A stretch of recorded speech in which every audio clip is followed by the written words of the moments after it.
A very good afternoon to all my dear ones. Myself, Krishna Yadav. Today we shall continue our chapter 4, Footprints Without Feet, Resolution Book, Class 10, English.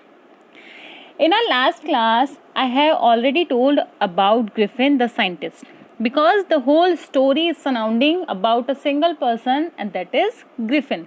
Griffin was a lawless person. He didn't want to follow any rules, any law. And he just discovered a rare drug. He just swallowed the rare drugs and discovered a new medicine through which a person could not be visible. It means he became invisible to others.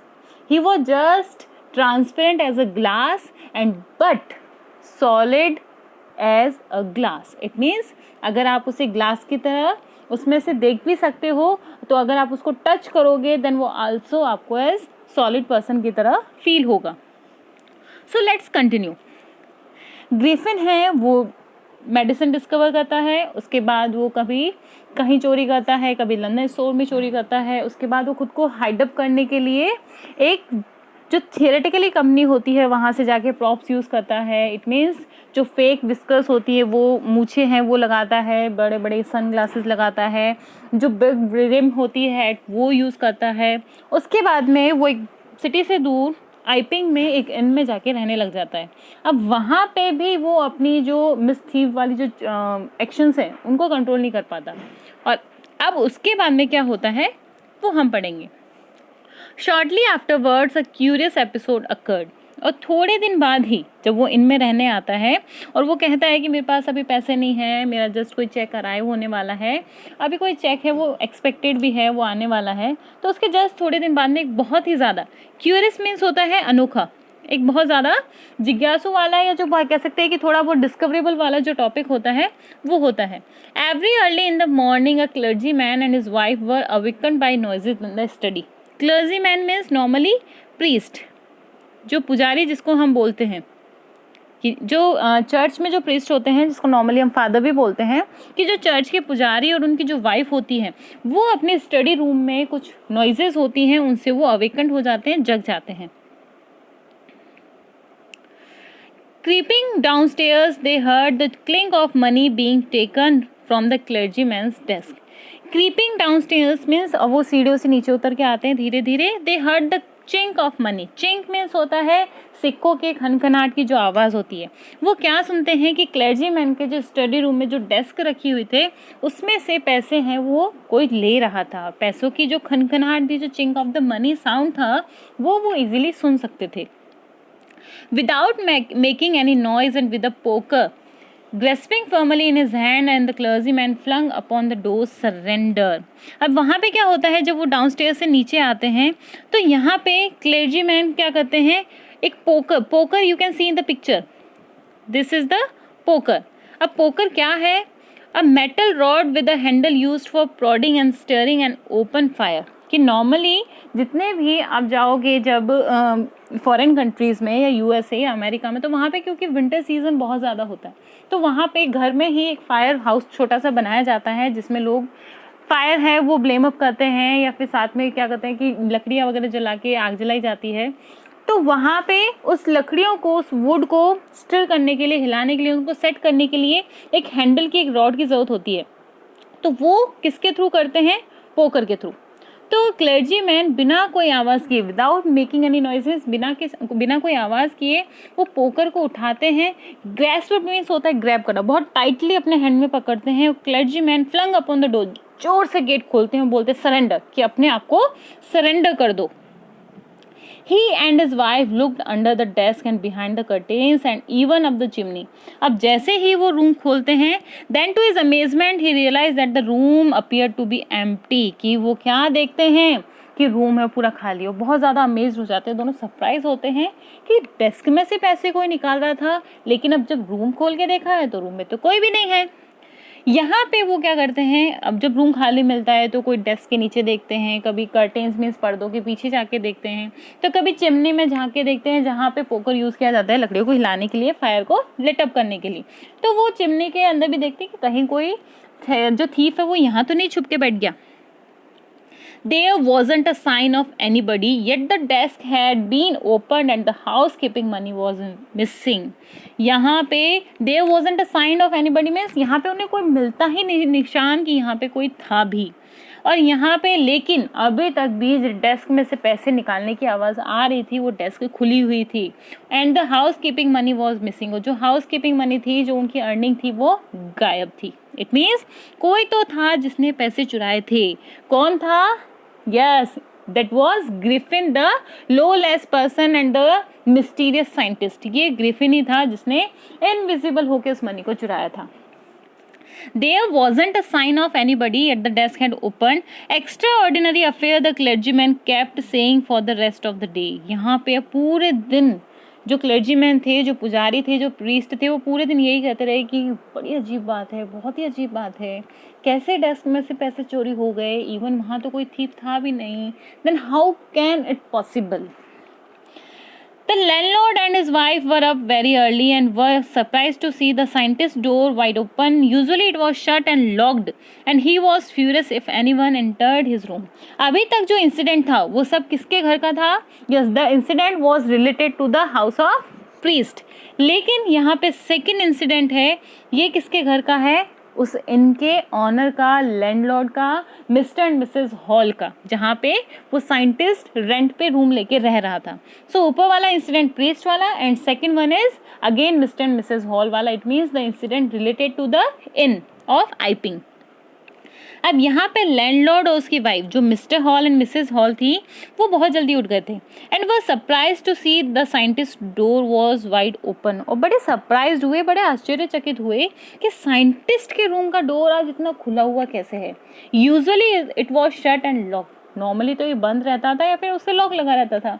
And he was furious if anyone entered his room, और अगर by mistake कोई उसके room में पीप out भी कर ले या उसको नॉक भी कर दे और देख भी ले कि उसके रूम के अंदर क्या है, तो वो बहुत ज़्यादा गुस्सा होता था। Furious means very angry, it means बहुत ज़्यादा गुस्सा होता था that how can you dare enter in my room और how can you come in my room. So just as was he was very lawless and angry person.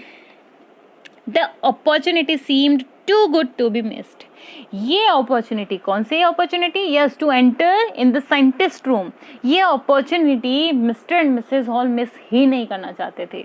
वो चाहते थे कि बस उसके रूम में एंटर करें और जस्ट उसको पूरा छानबीन कर ले कि साइंटिस्ट है क्या, किस टाइप का पर्सन है ये। दे पीप्ड अराउंड द डोर, वो चुपके से डोर के पीछे झांक के देखते हैं। सो नोबडी, कोई भी नहीं दिखता। एंड डिसाइडेड टू इन्वेस्टिगेट, और डिसाइड करते हैं कि आज तो हम, investigate means to find out the truth, it means आज तो हम सच जान के रहेंगे कि साइंटिस्ट इस रूम में करता क्या है। The bedclothes were cold, showing that the scientist must have been up for some time, and stranger still, the clothes and bandages that he always wore were lying about the room. कि जो bed clothes थे वो बहुत ठंडे थे। It means वहाँ से जो साइंटिस्ट था, जो ग्रिफिन था, वो बहुत देर पहले जा चुका था। बिकॉज अगर आप बेड पे सोते हो तो थोड़ी देर वो वार्म रहता है due to the warmth of your body, पर वहाँ पे क्योंकि साइंटिस्ट काफ़ी देर से था ही नहीं, तो जो बेड क्लोथ्स थे, जो बेडशीट वगैरह थी, बहुत ठंडी थी। Showing that the scientist must have been up for some time, और यही कि कुछ देर पहले ही हो सकता है वो वहाँ से जा चुका हो। एंड स्ट्रेंजर स्टिल, और साथ ही साथ अजनबी भी था वो। The clothes and bandages that he always war were lying about the room, और सबसे ज़्यादा स्ट्रेंजर थिंग क्या थी कि जो बैंडेजेस हमेशा वो मुंह पे बांध के रखता था या वो जो कपड़े पहनता था, वो रूम में चारों तरफ फैले हुए थे। लाइंग मीन्स पड़े हुए थे, वहाँ पे पूरे रूम में फैले हुए थे। All of sudden Mrs Hall heard a sniff close to her ear, अचानक से मिसेस हॉल क्या सुनती हैं? अ स्निफ। स्निफ मीन्स होता है, आप जब सांस लेते हो तो आपकी सांस कैसे आवाज़ आती है? ऐसे आती है ना, सूंघने वाली, ब्रीदिंग साउंड। तो अचानक से मिसेस हॉल को एक स्निफ साउंड है वो उनके कान के जस्ट पास में सुनाई देती है। इट मीन्स वहाँ पे क्या था, कौन था? Yes, Griffin was there. A moment later, the hat on the bedpost leapt up and dashed itself into her face. Bedpost means आपने देखा होगा any of the four wooden support of a bed. आप जब देखते हैं कि bed के support के लिए जो 4 पोस्ट दिए जाते हैं, जो 4 वुडन सपोर्ट होते हैं, ये क्या कहलाते हैं? Bed post. तो वो क्या देखते हैं? मोमेंट लेटर मीन्स थोड़ी देर बाद में जो हैट है, you can see the head on the bed post, कि ये जो हेड है वो अचानक से ऊपर उठती है और जोर से आके मिसेस हॉल के फेस पे पड़ जाती है। Then the bedroom chair became alive, धीरे धीरे क्या होने लगता है, उस रूम की सारी ही चीज़ें अलाइव होने लग जाती है। पहले तो हेड होती है, उसके बाद जो बेडरूम की जो चेयर होती है वो भी अचानक से जिंदा हो जाती है। अलाइव मीन्स जिंदा हो जाती है। Springing into the air it charge straight at her legs foremost, और वो हवा में उड़ती उड़ती ऐसे आती है और आती ही उसके पैरों पे चार्ज अप कर जाती है, उसके पैरों से टकराती है। As she and her husband turned away in terror, the extraordinary chair pushed them both out of the room and then appeared to slam and lock the door after them. Slam means shut with force, जोर से बंद करना। कि जैसे ही उनके husband, Mrs hall के husband और Mrs hall जैसे ही डर के मारे रूम से बाहर भागने के लिए मुड़े, the extra ordinary chair pushed them both out of the room, एक और चेयर आई और उन्होंने उसको उन दोनों को पुश करके रूम से बाहर निकाल दिया। And appear to slam the lock the door after them, और जल्दी से जैसे ही वो लोग बाहर निकले उस चेयर ने उस रूम के डोर को जोर से बंद कर दिया, धक्के से, बहुत जोर से धक्का देके उसको बंद कर दिया और लॉक कर दिया। That was a very stranger thing. Mrs hall almost fell down the stairs in hysterics, कि मिसेस हॉल है वो तकरीबन जो स्टेयर्स थी, जो सीढ़ियों से उनसे गिरने ही वाली थी। हिस्टेरिक मीन्स होता है अ वाइल्डली इमोशनल एंड एक्सेसरेटेड रिएक्शन, कि बहुत ज़्यादा डर से कि ये क्या हो गया, जो फर्नीचर है उसमें कैसे वो सब के सब अलाइव हो गए, कैसे हैट है वो उड़ के मेरे फेस पे आ गई, कैसे चेयर ने मुझे गिरा दिया, हमें पुशअप करके नीचे फेंक दिया। इट मीन्स वो बहुत ज़्यादा डर गई थी और डरते डरते वो ऑलमोस्ट सीढ़ियों से गिरने ही वाली थी। She was convinced that the room was haunted by spirits and that the stranger had somehow caused these to enter into her furniture. अब यहाँ पे वो अपने आप को कन्विंस कर रही थी, समझा रही थी कि ये रूम है, इसमें ज़रूर कोई आत्मा है। Haunted means frequented by ghost, it means आत्माओं से घिर जाना, बार बार आत्माएं आती हैं, आपको ऐसा कुछ ना कुछ करती हैं कि आप अपनी आंखों पे बिलीव नहीं कर सकते।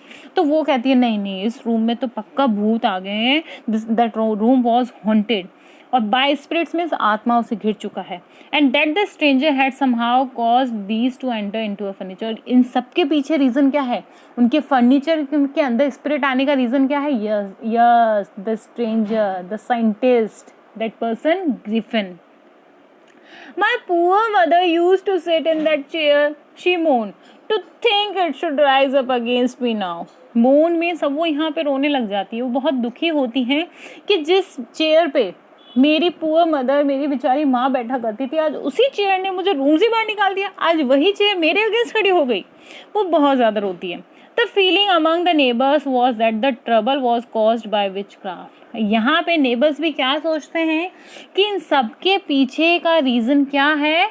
ज़रूर कोई चुड़ैल, जरूर कोई डायन, भूत प्रेत है। इट मीन्स इन सब के पीछे अगर फर्नीचर अलाइव हुए हैं तो जस्ट एज अ रीज़न है विचक्राफ्ट, इसमें कुछ जादू टोना है।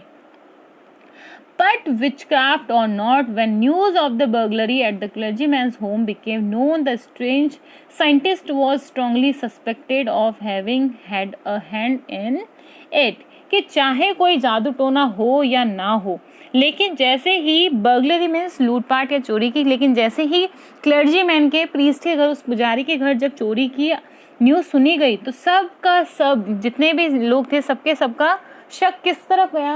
उस स्ट्रेंजर साइंटिस्ट की तरफ, उस ग्रिफिन की तरफ, कि जब से ये आया है तब से ही ये कुछ न कुछ अलग अलग घटनाएं, कुछ न कुछ क्यूरियस जो एपिसोड्स हैं वो अकर्ड हो रहे हैं। इट मीन्स कुछ तो है इस स्ट्रेंजर में। Suspicion grew even stronger when he suddenly produced some ready cash, though he had admitted not long before that he had no money. और लोगों का जो सस्पिशन था, जो शक था, वो और ज़्यादा कब बढ़ा? जब वो साइंटिस्ट है वो अब कैश देने लग गया था। कि थोड़ी देर पहले तो वो क्या कहता था कि मेरे पास कैश नहीं है, मेरा चेक आने वाला है, बट सडनली अब उसके पास कैश भी आ गया। और ये कैश आया भी कहाँ से? यस, क्लर्जीमैन के घर से जो उसने चोरी की थी। That the same cash was that, कि ये वही कैश था।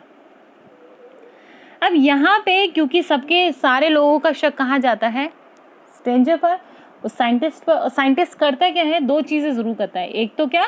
यस, जो प्रीस्ट है उसके घर पे उसके जो स्टडी रूम की डेस्क है वहाँ से उसके हाउसकीपिंग मनी को चुराना। Second one is mister and Mrs hall के घर में फर्नीचर्स को हैंडल्ड अप करना, उनको उसको हिला के उनको अलाइव करके उन लोगों को डरा देना। तो अब ये लोग क्या करते हैं, the village constable was secretly sent for, कि एक विलेज कांस्टेबल वहाँ पे भेजा जाता है कि भाई जाओ, मजिस्ट्रेट के थ्रू भेजा जाता है कि जाओ और पता करो कि वहाँ पे हो क्या रहा है, what is happening. Instead of waiting for the constable, Mrs. Hall went to the scientist who had somehow mysteriously appeared from his empty bedroom. कि वो लोग कहते हैं कि पता नहीं कब कांस्टेबल आएगा, उसका बिना वेट किए मिसेस हॉल है वो साइंटिस्ट के पास जाती है। Who had somehow mysteriously appeared from his empty bedroom. वो अचानक से, जो अभी तक रूम खाली था जिसमें ग्रिफिन नहीं था, वहाँ से अचानक से जो ग्रिफिन है वो आता है और तो मिसेस हॉल उसके पास जाती है, उससे पूछती है, I want to know what you have been doing to my chair upstairs, she demanded. वो पूछती है कि मैं ये जानना चाहती हूँ कि तुम ऊपर सीढ़ियों के ऊपर मेरी चेयर के साथ कर क्या रहे थे। And I want to know how it is you came out of an empty room and how you entered a locked room. कि वो दो बातें मुझे और बताओ कि पहले तो मुझे ये बताओ कि जो खाली रूम था, जस्ट हम अभी उससे आए थे, वो रूम बिल्कुल एम्प्टी था, तो तुम उस एम्प्टी रूम में से आ कैसे सकते हो, तुम तो वहाँ थे ही नहीं, even not in bathroom, even not behind the curtains, तुम तो वहाँ कहीं भी नहीं थे, तो खाली रूम से कैसे आए। और अगर मान लो तुम वहाँ नहीं थे, रूम खाली था, तो रूम तो लॉक था, फिर तुम उस रूम के अंदर गए कैसे। तो दोनों बातें थी वो बहुत ज़्यादा मिस्टीरियस थी। The scientist was always quick tempered and now he became furious. Quick tempered means very angry, जो बहुत जल्दी गुस्सा हो जाते हैं ना, जो बहुत जल्दी अपना आपा खो देते हैं, तो वो कहते हैं कि क्विक टेम्पर्ड है जो साइंटिस्ट था वो बहुत ज़्यादा है, क्विक टेम्पर्ड था, बहुत जल्दी उसे गुस्सा आता था। और यहाँ पे फिर से उसे गुस्सा आया। वो क्या कहता है, he shouted, you don't understand who और व्हाट आई एम, तुम जानती ही नहीं हो कि मैं कौन हूँ और मैं क्या कर सकता हूँ। Very well, I will show you, कि चलो देखो मैं दिखाता हूँ मैं कौन हूँ। सडनली ही threw off bandages, whiskers, spectacles and even nose. It took him only a minute to do this. और वो जल्दी ही अचानक से क्या करता है, उसके जो फेस पे बैंडेजेस बंदी होती है, जो मूछें होती हैं, नकली नकली बड़ी बड़ी मूछें, जो big big dark sunglasses होते हैं, स्पेक्टिकल्स होते हैं, इवन उसकी जो झूठी नाक होती है वो उसको भी उतार के फेंक देता है। और उसे हार्डली 1 मिनट लगता है ये सब करने के लिए। The horrified people in the bar found themselves staring at a headless man. Horrified में सब सारे लोग उसे देख के डर जाते हैं, बिकॉज उसकी बॉडी पे कपड़े तो हैं बट उसके सिर पे सिर्फ और सिर्फ हेड है, ना उसकी बैंडेजेस हैं, ना नोज है, ना विस्कर्स हैं, कुछ भी नहीं, नहीं स्पेक्टिकल्स हैं। तो सारे के सारे जो लोग हैं वो बड़े ही डर से एक ऐसे इंसान को अपने आप को घूरते हुए देखते पाते हैं जिसका हेड ही नहीं है। क्यों डर जाते हैं, क्योंकि उसकी बॉडी पे सिर्फ जस्ट नीचे ओवरकोट, शर्ट, टाई एंड ऊपर हेड, बीच में हेड ही नहीं होता। Mr. Jeffers, the constable, now arrived and was quick surprised to find that he had to arrest a man without a head. Mr. Jeffers जो constable है, जिनको magistrate के through भेजा जाता है, पूरा जितना भी मैटर है उसको इन्वेस्टिगेट करने के लिए वो पहुंचते हैं, एंड क्वाइट सरप्राइज, बहुत ज़्यादा सरप्राइज होते हैं कि उन्हें एक ऐसे इंसान को अरेस्ट करना है जिसका सिर ही नहीं है। हाँ, how can it possible? Okay, let's see. But Jeffers was not easily prevented from doing his duty. लेकिन Mr. Jeffers is very loyal person. वो उनको रोकना, उनकी ड्यूटी को पूरा करना, ये कोई कर ही नहीं सकता, रोक ही नहीं सकता। If a magistrate's warrant ordered a person's arrest, then that person had to be arrested with or without his head. कि अगर उनके लिए वो इतने लॉफुल पर्सन थे, उनके लिए लॉ इतना मायने रखता था कि अगर मजिस्ट्रेट ने ऑर्डर दे दिया कि इस इंसान को पकड़ना है, तो उन्हें उस इंसान को पकड़ना है, चाहे उसके सिर हो चाहे ना हो, उन्हें तो बस उस इंसान को पकड़ना है। There followed a remarkable scene as the policeman tried to get hold of a man who was becoming more and more invisible as he threw off one garment after another. यहाँ पे क्या होता है, अब धीरे धीरे जो मिस्टर जेफर्स है उनके लिए सिचुएशन थोड़ी हार्ड होनी शुरू हो जाती है, और यहाँ पे एक सीन क्रिएट होता है कि पुलिसमैन है वो किस इंसान को पकड़ने की कोशिश कर रहे हैं, कि एक ऐसा इंसान कि धीरे धीरे जो अपने कपड़े उतारते जा रहा है और उसको अपने आप को इनविजिबल बनाते जा रहा है। And this is the trick of Griffin. उसने पहले भी ट्राई किया था जब वो लंदन स्टोर में था, या उससे पहले भी जब वो अपने लैंडलॉर्ड से छुप के भागा था। तो ये ट्रिक वापस से वो अपनाता है और वापस से कांस्टेबल से बचने के लिए वो वहाँ से भाग जाता है. Just run away and just put off his cloth one by one. एक के बाद एक कपड़े उतारना शुरू कर देता है.